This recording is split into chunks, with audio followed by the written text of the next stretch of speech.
Hello students, मैं doctor CS Rathore. मैं आप लोगों के लिए लाप्लास ट्रांसफॉर्म का ये एप्लीकेशन का वीडियो लेक्चर लेके आया हूँ। और इसके पहले मैंने लाप्लास ट्रांसफॉर्म और इन्वर्स लाप्लास ट्रांसफॉर्म का वीडियो लेक्चर डाला है। आप लोगों ने उस वीडियो लेक्चर को देखा होगा और मुझे विश्वास है कि समझ में भी आया होगा और आप लोग उसका नोट्स भी बना के रख लिए होंगे। तो ये वीडियो लेक्चर काफ़ी लंबे समय बाद लेके आ रहा हूँ। तो एक बार आप लोग उसका रिवीजन कर लें, उसके बाद देखिए, क्योंकि जो एप्लीकेशन है वो लाप्लास और इन्वर्स लाप्लास दोनों पर बेस्ड है। तो चलिए देखते हैं इन्वर्स लाप्लास और लाप्लास के एप्लीकेशन। तो चलिए देखते हैं एप्लीकेशन ऑफ लाप्लास ट्रांसफॉर्म।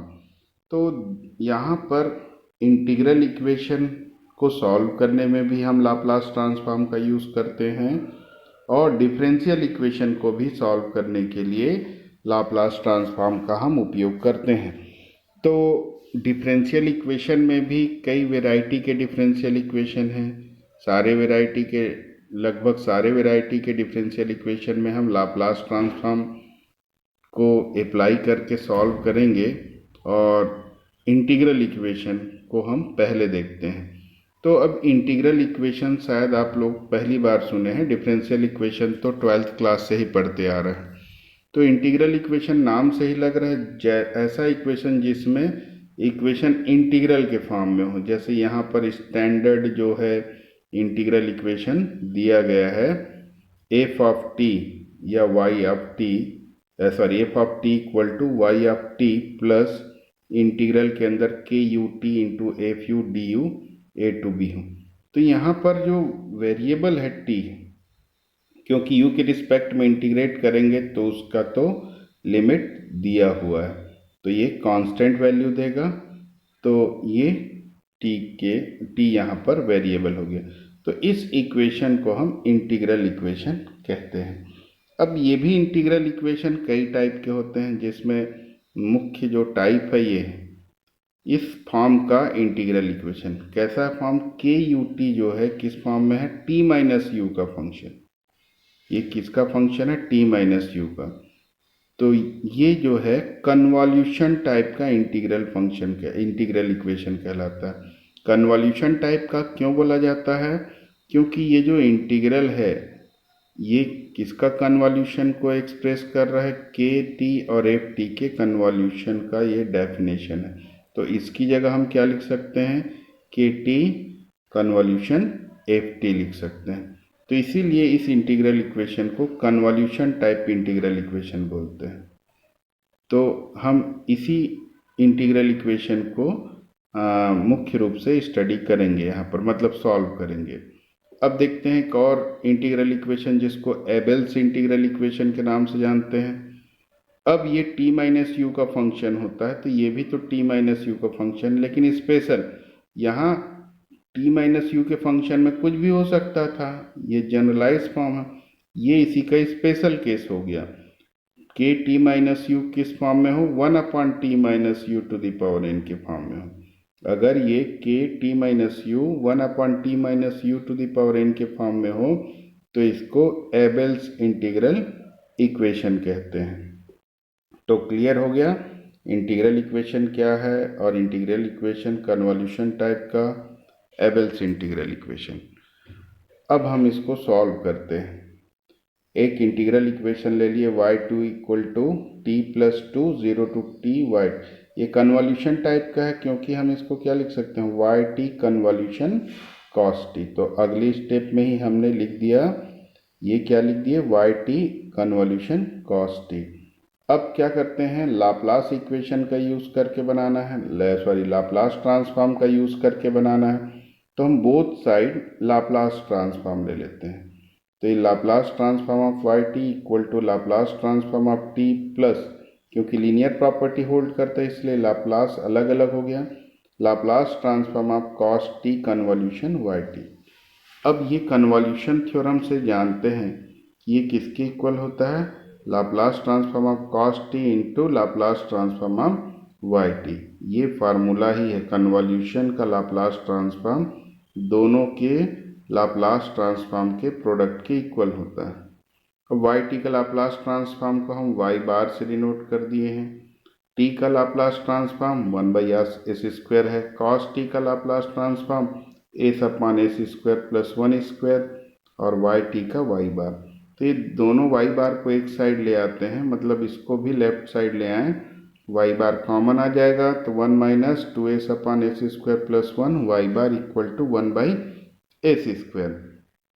इसको सिंप्लीफाई कर लेंगे तो क्या मिला finally, s-1² + 1 Y bar equal to 1/s²।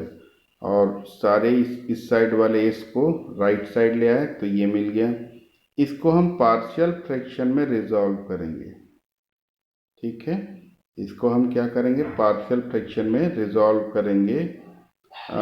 तो कैसे होगा, पार्शियल फ्रैक्शन में रिजॉल्व करने के पहले ऐसा करते हैं, ये जो डिनोमिनेटर है उसको दोनों के नीचे पहले अलग अलग कर देते हैं। पहले s² के नीचे भी लिख देंगे और 1 के नीचे अलग अलग कर लिए, तो यहाँ से s² से s² कैंसिल हो गया, यहाँ पर दोनों टर्म आ गया।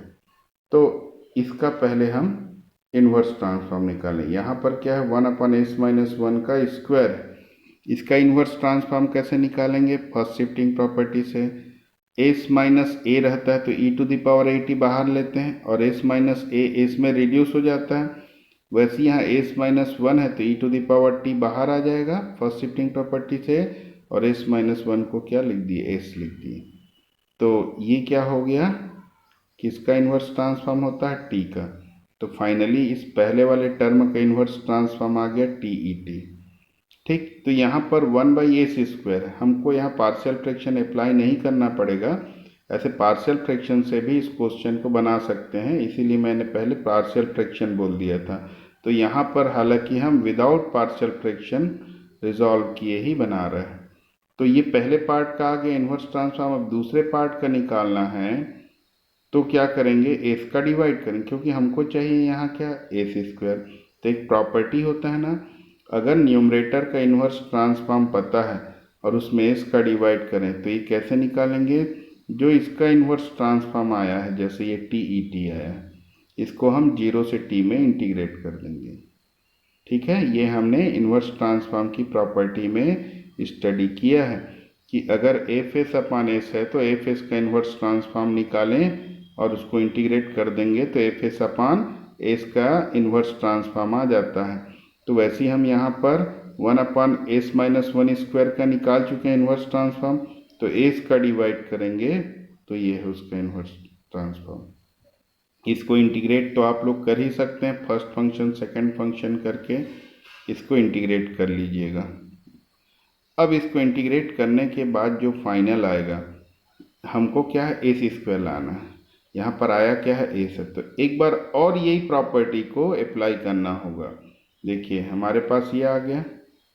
अब यहाँ s² चाहिए तो फिर s का डिवाइड, फिर s का डिवाइड मतलब फिर इसका 0 से t में इंटीग्रेशन, तो 0 से t में इसका इंटीग्रेशन कर देंगे तो जो भी आएगा वही आ जाएगा y। तो क्लियर हो गया कैसे बनाना है, एक बार रिपीट कर देता हूँ मैं। क्या करेंगे, सबसे पहले इस कन्वॉल्यूशन टाइप का इंटीग्रल इक्वेशन है, इसको कन्वॉल्यूशन फॉर्म में लिखेंगे, लाप्लास ट्रांसफॉर्म लेंगे, लाप्लास ट्रांसफॉर्म कन्वॉल्यूशन में अलग अलग का प्रोडक्ट आता है। उसके बाद हम y बार की वैल्यू निकाल लेंगे, फिर y बार की वैल्यू जो आएगी उसका फिर y बार को y में कैसे कन्वर्ट होगा, जब इन्वर्स ट्रांसफॉर्म लेंगे। इन्वर्स ट्रांसफॉर्म लेंगे तो ये दोनों का अलग अलग इन्वर्स ट्रांसफॉर्म निकाल के हम क्या कर देंगे, प्लस कर देंगे, तो फाइनल आंसर आ जाता है। तो इस पैटर्न के और भी क्वेश्चंस हैं बुक में जो आप लोग खुद करके देख सकते हैं, बहुत इजी है।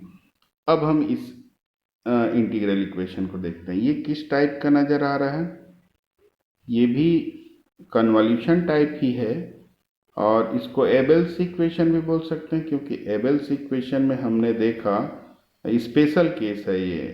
किसका स्पेशल केस है, कन्वॉल्यूशन टाइप का। kt-u की जगह t-u⁴n, n की जगह अभी जो क्वेश्चन देख रहे हैं हमारे पास क्या है, 1/2, तभी तो रूट आएगा।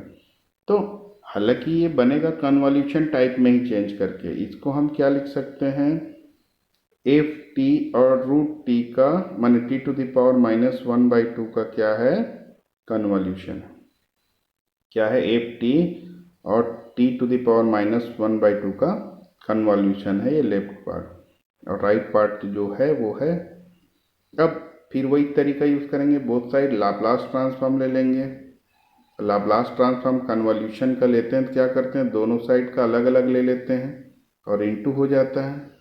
1 का लाप्लास ट्रांसफॉर्म, टी का लाप्लास ट्रांसफॉर्म, टी स्क्वायर का लाप्लास ट्रांसफॉर्म, इस फार्मूले से टी टू दावर एन का लाप्लास ट्रांसफॉर्म क्या होता है, गामा n+1/s⁻n+1,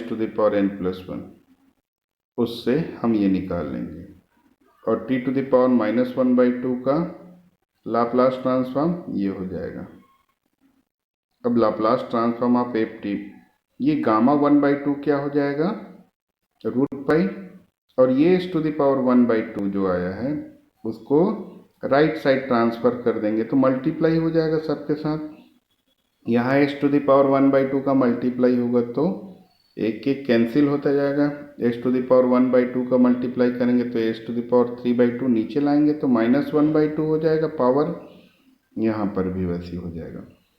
अब ये √π को राइट साइड ले जाएंगे और इन्वर्स ट्रांसफॉर्म ले लेंगे, या √π को अभी रहने दें, नेक्स्ट स्टेप में ले जाएंगे, जैसा भी करना हो। तो L को अभी राइट साइड ले जाएंगे तो क्या होगा, L इन्वर्स हो जाएगा सबका, इन्वर्स ट्रांसफॉर्म। यहाँ पर भी हम ये वाला फार्मूला अप्लाई कर देंगे, 1/s⁻n का इन्वर्स ट्रांसफॉर्म क्या होता है, t⁻n−1/(n−1), या गामा के फॉर्म में लिखें तो गामा n हो जाता है। तो गामा के फॉर्म में यहाँ पर क्यों लिखते हैं, क्योंकि फ्रैक्शन आ रहा है इसलिए गामा के फॉर्म में लिख दिए। अब गामा को तो सिंप्लीफाई करना आप लोग जानते ही हैं, क्योंकि बीटा गामा फंक्शन वाला चैप्टर हो ही चुका है। तो इसको आप लोग जब सिंप्लीफाई करेंगे तो फाइनल आंसर ही आ जाएगा। मेन बात यही है, इंटीग्रल इक्वेशन को कन्वॉल्यूशन फॉर्म में लाना है, लाप्लास ट्रांसफॉर्म लेना है, और लाप्लास ट्रांसफॉर्म लेने के बाद जो भी आता है राइट साइड में उसका इन्वर्स ट्रांसफॉर्म ले लें तो एफ टी मिल जाता है। तो आप लोग को बस ये है लाप्लास ट्रांसफॉर्म का फार्मूला और इन्वर्स ट्रांसफॉर्म का फार्मूला, और जो भी प्रॉपर्टीज़ पढ़े हैं वो सब याद रहना चाहिए। ये और देख सकते हैं, ये y डैश टी, ये भी इंटीग्रल इक्वेशन, ये कन्वॉल्यूशन टाइप है तो वाई टी और कॉस टी का कन्वॉल्यूशन है ये सेकेंड टर्म, और यहाँ पर एक कंडीशन दिया हुआ है। अब लाप्लास ट्रांसफॉर्म ले लेते हैं, बोथ साइड लाप्लास ट्रांसफॉर्म ले लिए। वाई डैश का लाप्लास ट्रांसफॉर्म क्या होता है, S Laplace transform of Y T -y0, ये फार्मूला भी हमने लाप्लास ट्रांसफॉर्म में पढ़ा है, और अभी डिफरेंशियल इक्वेशन को जब सॉल्व करेंगे तब भी से ये फार्मूला बहुत यूज होगा अभी। तो वाई डैश टी का लाप्लास ट्रांसफॉर्म क्या होगा, S into Laplace transform of Y T -y0।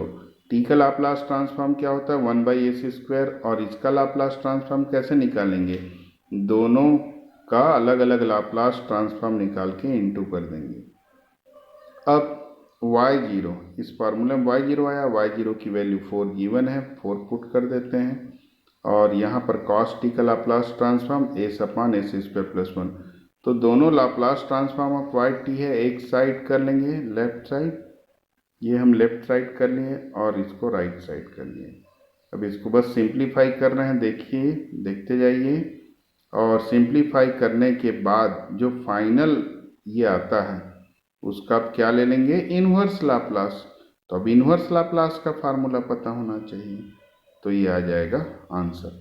तो क्लियर हो गया, कुछ नहीं करना है, सिर्फ लाप्लास लेना है, जो भी इक्वेशन दिया है उसको कन्वॉल्यूशन के फॉर्म में एक्सप्रेस करके, और जो लाप्लास आएगा उसका फिर इन्वर्स लाप्लास लेंगे तो सॉल्यूशन निकल जाएगा इंटीग्रल इक्वेशन का। यही काम हमको डिफरेंशियल इक्वेशन में भी करना है, पहले लाप्लास ट्रांसफॉर्म लेना है, जो आएगा उसका इन्वर्स लेना है तो सॉल्यूशन निकल जाएगा। तो एक क्वेश्चन देखते हैं तो क्लियर हो जाएगा। जैसे d²y/dt² + y = 0 है, और यहाँ बाउंड्री कंडीशन भी दिया है, y की वैल्यू 1 होगी जब t 0 होगा, और dy by D T zero होगा जब t ज़ीरो होगा, मान दोनों ही वैल्यू ज़ीरो होगा जब t ज़ीरो होगा।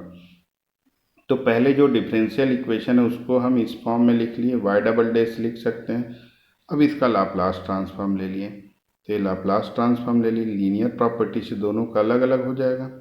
अब y डबल डैश का लाप्लास ट्रांसफॉर्म क्या होगा, फार्मूला है ए सी स्क्वायर, जितने बार डिफ्रेंशिएट होता है उसी पावर से चालू होता है। y ट्रिपल डैश होता तो S cube, Laplace transform of y से चालू होता, और अगला टर्म में एक पावर कम करते जाएंगे, जैसे यहाँ ए सी स्क्वायर है तो यहाँ एस हो गया y जीरो, फिर एस से एक पावर कम करेंगे तो एस हट जाएगा y डैश जीरो, तो ये minus Y zero minus Y dash zero minus Y double dash zero minus Y triple dash zero आता जाएगा जब तक एस खत्म ना हो जाए।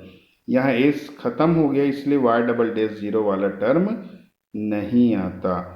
ये फार्मूला ही है, ये सब हमने लाप्लास ट्रांसफॉर्म वाले वीडियो लेक्चर में देखे हैं। अब ये plus Laplace transform of y, अब वाई जीरो और y dash zero, y zero की वैल्यू 1 गिवन है और वाई डैश जीरो की वैल्यू 0, इसको रख देते हैं वाई जीरो 1। वाई जीरो का मतलब क्या है, t इक्वल टू 0 पर y की वैल्यू क्या है 1, वाई डैश जीरो का मतलब t इक्वल टू 0 पे dy बाई डी टी की वैल्यू 0। तो इसको सिंप्लीफाई कर लिए, एल वाई को एक साथ, और जिसमें एल वाई नहीं उसको राइट साइड ले गए, ये तो ऐसा आ गया। अब इसका इन्वर्स ट्रांसफॉर्म ले लें, ये आंसर आ गया। बहुत सिंपल है, सिर्फ लाप्लास ट्रांसफॉर्म लेना है फिर इन्वर्स लेना है। और देखते हैं क्वेश्चन, ये डिफरेंशियल इक्वेशन है, इसका मतलब y डबल डैश है, इसका मतलब y डैश है, ये प्लस 2y इक्वल टू 0 इस फॉर्म में लिख दिए। अब इसका लाप्लास ट्रांसफॉर्म ले लेते हैं। ऐसे क्वेश्चन में ये कंडीशन दिया ही रहेगा, बिना कंडीशन के हम इसको सॉल्व नहीं कर पाते हैं। तो खैर देखते हैं आगे। तो लाप्लास ट्रांसफॉर्म ले लिए इसका।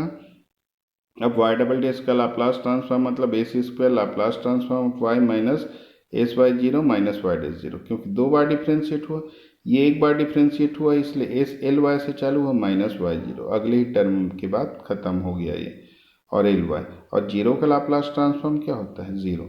अब हम इन सब की वैल्यू वाई जीरो और वाई डैश जीरो की वैल्यू यहाँ से रख देते हैं, वाई जीरो की वैल्यू 0 और वाई डैश जीरो की वैल्यू 1, ये सब वैल्यू यहाँ पे हमने रख दिया। और फिर क्या करते हैं, एल वाई है उसको एक साथ, जिसमें एल वाई नहीं उसको राइट साइड ले लिए और इसका डिवाइड कर दिए, एल वाई आ गया। अब इन्वर्स ट्रांसफॉर्म, अब इन्वर्स ट्रांसफॉर्म के क्वेश्चंस आप लोग बनाए हैं तो कैसे सॉल्व करना पता है, इसको एस माइनस वन का होल स्क्वायर प्लस 1 लिख सकते हैं। अब इसका शिफ्टिंग प्रॉपर्टी लगा देंगे तो ये एस माइनस वन एस में रिड्यूस हो जाएगा, और एस माइनस वन को एस लिखेंगे तो ऐसे e to the power t बाहर आ जाएगा शिफ्टिंग प्रॉपर्टी से।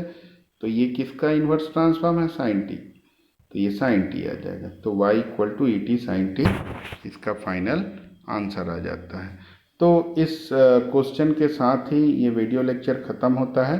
इसके बाद एक और वीडियो लेक्चर होगा एप्लीकेशन पे, जिसमें डिफरेंशियल इक्वेशन के ही और जो टाइप्स के डिफरेंशियल इक्वेशन हैं उसका सॉल्यूशन हम देखेंगे।